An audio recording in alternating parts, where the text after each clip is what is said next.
On Thursday, May 28th, the hockey community lost another one of the all-time greats, Claude Lemieux.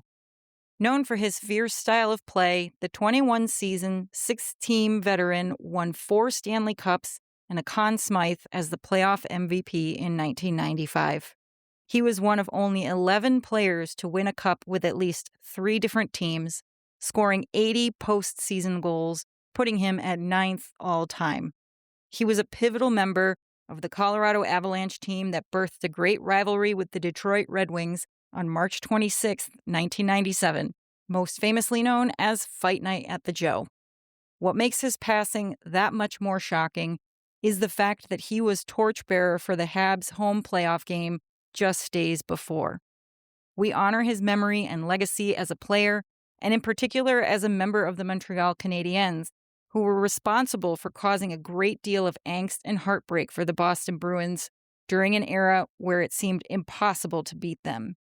This is meant as nothing but praise and respect for a player who always left everything he had on the ice. He leaves behind a wife and 4 adult children. If you are struggling with suicidal thoughts or are experiencing a mental health crisis, you can call or text 988 or chat at 988lifeline.org for free and confidential crisis counseling. Okay. Can you start a podcast with me, please? I need something to do.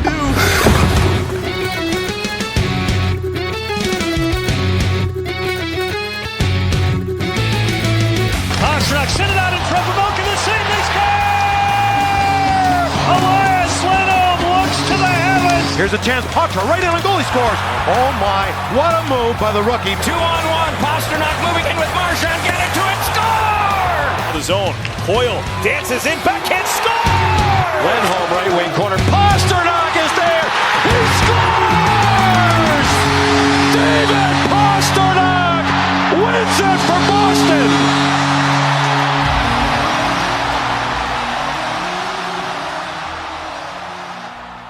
Welcome in, everyone, to another episode of Bruins Tape to Tape. I am your host today, Caroline with a K, and we are continuing our player review series as the summer rolls on, and we are continuing today with Fraser Minten. But first, before we start talking about this little gem, I'm going to welcome in my fantastic co-host, Maria from Watertown. Hey, Maria.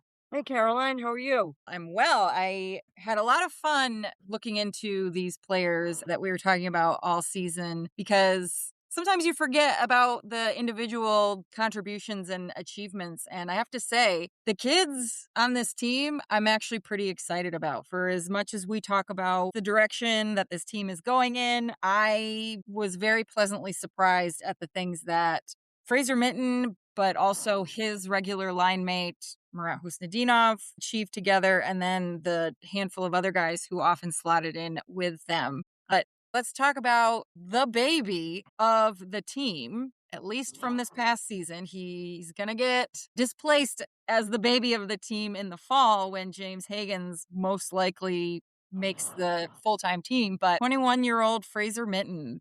Yeah, he'll be 22 July 5th. My kids are older than he is, for Christ's sake.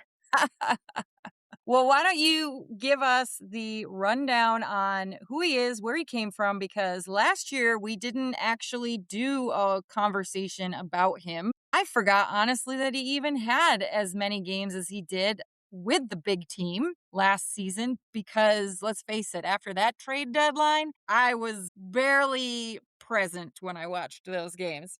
But give us the rundown on Minty. Well, this is such an easy rundown, and it's such an enjoyable rundown because say what we will about Don Sweeney, but one of the things that he does well, one of the few things I think he does well, is make hockey trades to the advantage of the Boston Bruins for the most part. Mm-hmm. And this is one of those deals where if I were the Toronto Maple Leafs, probably would have fired their GM even sooner than they did, because the Bruins were able to acquire Fraser Minten in a trade when the Bruins basically cleaned out their core by dealing Brandon Carlo to the Maple Leafs for Fraser Minten and a 2026 first-round pick and a 2025 fourth-round pick.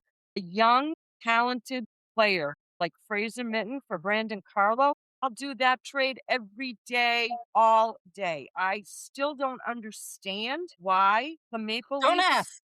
Don't ask I questions. guess don't ask, right? But Jesus Christ. I don't know if they were so hell bent on kind of solidifying their back end because they knew they had not good solid goaltending going into another playoff run. But be that as it may, I know that the fans and the media in Toronto, as this current season progressed in the manner that it did for both teams, where Toronto was a lost season, they didn't even make the playoffs. The Bruins are in a proverbial hunt for the playoffs, and you see this young player developing and flourishing, and you're languishing. Yeah, I'd be a little pissed off myself if I was in Toronto. Yeah, it was very much so giving the Andrew Raycroft for Tuukka Rask trade from back in the day. Right? And all respect to Andrew Raycroft, but at that point in his career, and then to bring in someone like Tuukka Rask, You had that deal that backfired and blew up in your face, and then you make another one with the same organization. Like,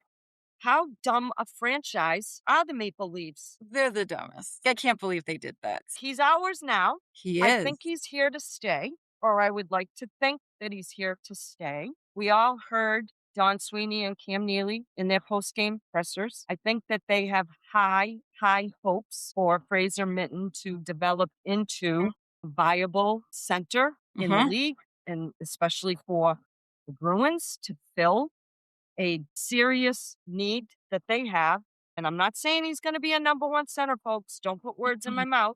No. But there is a lot to be excited about when it comes to Fraser Minten. Oh, 100%. He's highly intelligent, two-way, middle six center.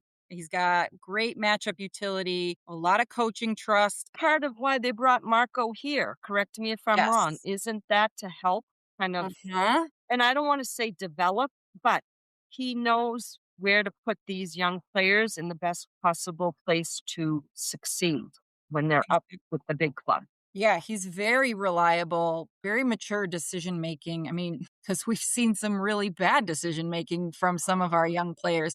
And what I really love right now is the fact that he's really lucky in terms of the peers that he has in his age group across the league, because he's playing in Worlds for Canada with arguably some of the best young Canadian talent that exists in the NHL when you think about Porter Martone and Macklin Celebrini, and then playing with someone like Sidney Crosby. I hope that what Minten gets out of that experience is what someone like Celebrini got last year. Right. And his abilities just skyrocketed. And if Minten is already at a high level, who knows what we're going to see come from him. And his cap hit is chump change. Absolute chump change.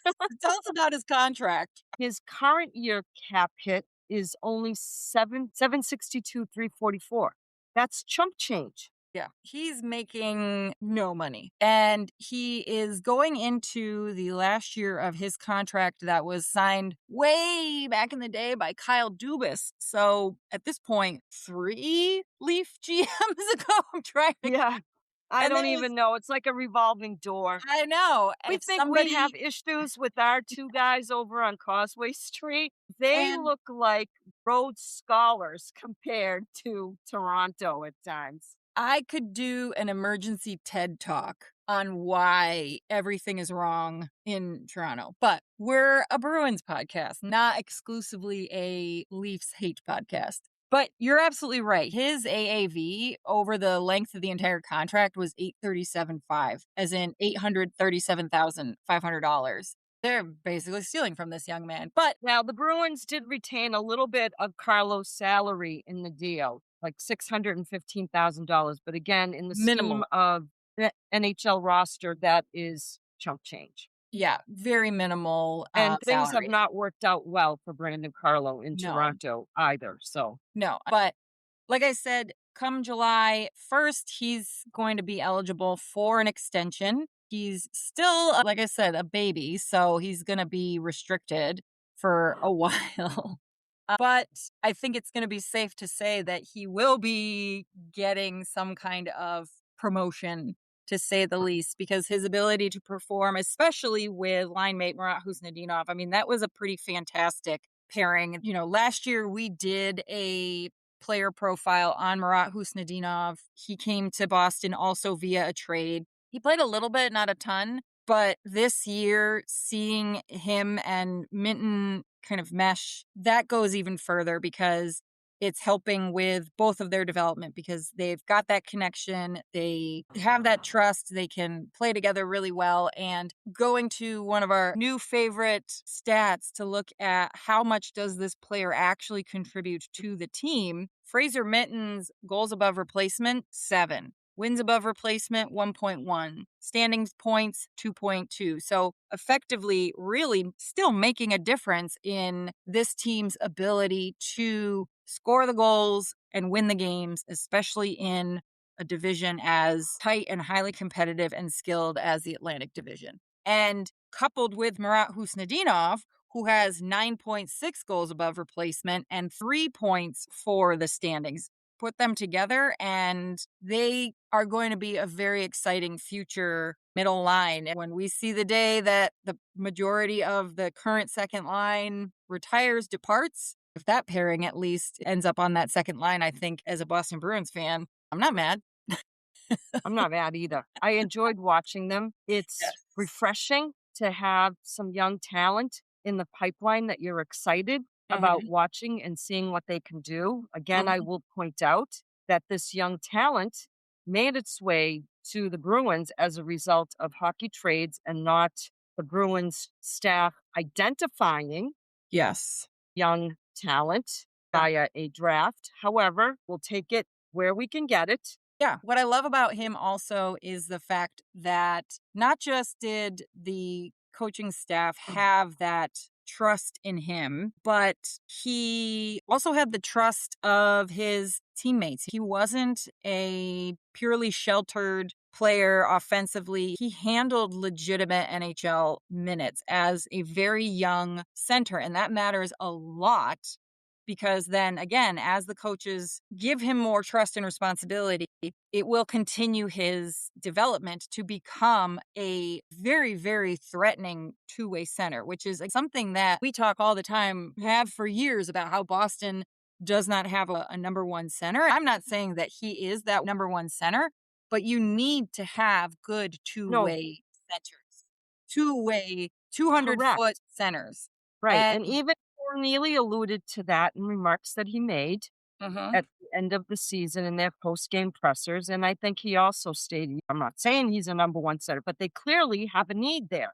I mean, again, we have talked about this ad nauseum. Needs that they knew they would have because it was inevitable that David Krejci and Patrice Bergeron would move on.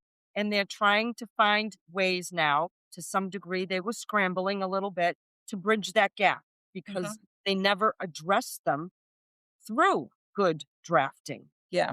Right. And I alluded to this before. To me, that was some organizational malfeasance as far as I'm concerned. But at least they're trying to find ways now to remedy that gap. Yeah, and I wonder if he is that next future iteration of David Krejci or filling a similar role while still being a very different archetype. The things that they are similar. The ways in which they are similar are their hockey IQ, the pace control, and the subtlety of their play. Now, beyond that, very different players. Obviously, Krejci, elite playmaking possession center. But sometimes he would disappear, let's be honest. Sometimes in the regular season, Krejci would disappear. He might not have been as defensively responsible as we wanted him to be at times. Right. But he'd show up for the playoffs, for sure. Right. And Minten's value comes from he's supporting his teammates as a center, being a playmaker and supporting them structurally in that regard. Because again, he's not just centering the wings. People who don't know a ton of hockey or are new to hockey may not realize that the center is also centering the two defensemen as well. The best centers, that's what we mean by the two-way, 200-foot player is he's supporting both of those positions on the ice in the forward and defensive capacity. And so he's really reliable in that regard. And that, I think, is where a lot of his value comes from. And his puck retrieval, back checking, those are things that are going to take him very far. And I think ultimately end up putting him in a position like Krejci, in that this is your number 2 center, very reliable. He plays very mature hockey and very detail oriented. And at the end of the day, his scoring is also fairly reliable. He had 15 expected goals. He scored 17. He had 18 assists. So he had a lot of line involvement, had a lot of balanced offensive contribution. He wasn't just lucky. He was scoring. It's going to be a long time before you've got center replacements for Patrice Bergeron and David Krejci, but I think he could be the next one to fill that kind of role. You made a good point during our off-air conversation that I want to. Marco Sturm himself exhibited instances of having trust in the kid line. And I think you specifically brought up an instance where I think he might have started them in an overtime. He did. And I also think that Fraser Minten was out during a shootout. Yes. At one point as well. He's a very valuable player to the future of this franchise. And he should only get better, right? As he has this experience at the Worlds, which I think will be immeasurable for him, because I will say that I think that younger group of players, Khusnutdinov, Minten, Eyssimont, they had brought in Reichel on occasion. I think the stage of the playoffs might have been a little bit overwhelming for them in that first round against Buffalo. For sure. Remember, he's all of 21. I believe Marat Khusnutdinov is 23. So it's a completely different game, and it can be very terrifying for them to be out there. Reichel, he's 23. Eyssimont was the elder statesman, but his years of experience didn't translate into postseason play because hasn't played as long with Khusnutdinov and Minten as the two of them played together. When we're talking about bigger picture, is Boston going to invest in a longer-term veteran presence to help with those situations? Because there was no captain this season, and you need to spread the wealth in terms of helping guys get through those experiences, especially ones who have never done it before. We had many guys on the team who'd never done it before. Kastelik, and you wouldn't necessarily consider him a baby on the team, even though he is also quite young. So in our previous episode, when we talked about Victor Arvidsson and giving a grade to the trade, you did it a bit broader than I did. You combined the deal and the player all in one, where I just said, okay, I'm going to give the player this grade and I'm going to give the trade this grade. But in this instance, I think it's an A+ all the way around, because there's so much more potential just because of how young this player is. And it's been a while since we've had a young player coming into the Bruins organization that we're like, I'm excited to see how this player develops, and in conjunction with James Higgins. Yeah. Don't forget that even though Fraser Minten came in via the trade and he had some playing time in those final 6 weeks of the season, he was not guaranteed any kind of a spot on the big boy roster, because he still went. Oh, he earned it. Yeah. And he earned his spot there. So that makes me love him even more, because look, let's be honest. I'm not saying that James Higgins isn't going to earn his spot, that he's not going to be a hard worker, but there's no way that he's not going to be reporting to Boston the last week of September. You can't tell me that that's not going to happen. So his is a little bit more of a given, whereas players like Khusnutdinov and Minten, there was no guarantee.